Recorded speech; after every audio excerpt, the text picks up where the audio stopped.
As the Supreme Commander Dwight D. Eisenhower, he was commander of the Allied forces and gave the go-ahead for Operation Overlord, aka D-Day.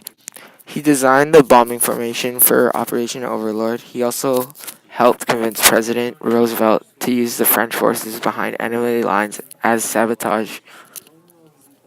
He also worked 100 plus hours a week, strategizing the way Operation Overlord would work.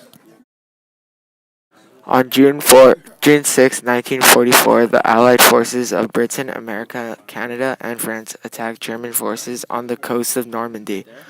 With a huge force of over 150,000 people, the Allies attacked and gained victory that became the turning point for World War II. In Europe, this famous battle is sometimes called D-Day. Even the Germans in France knew that the invasion was coming, but although the D-Day invasion had been planned for months to come, it was almost cancelled due to crappy weather. General Dwight D. Eisenhower finally agreed to invade despite the overcast skies. The past two photos have been of the paratroopers. The paratroopers' role are the first wave attack that began the invasion. Paratroopers jumped out of planes using parachute. They jumped at night in the pitch dark and landed behind enemy lines. Their basic job was to secure hostages and extract people who needed help. The next step in the invasion of the battle were thousands of planes dropped bombs on German defenses. After that, boat beach boats began to bomb the beaches from the water.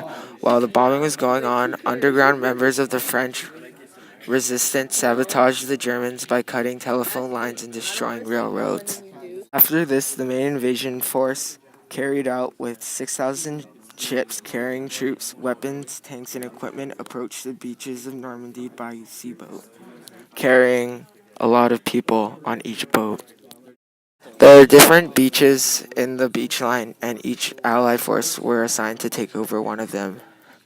The American troops took over the Omaha and Utah beaches. The Utah landing was successful, but the fighting at Omaha Beach was fierce. Many soldiers lost their lives during that battle, and this is why D-Day was one of the most memorable fights that the Allies have been able to overcome. Some key components of the battle was that the Allies attacked during high tide. This helped them bring more ships to the beaches. After the battle was done, after more than 24 hours of fighting, over 150,000 troops had landed in Normandy.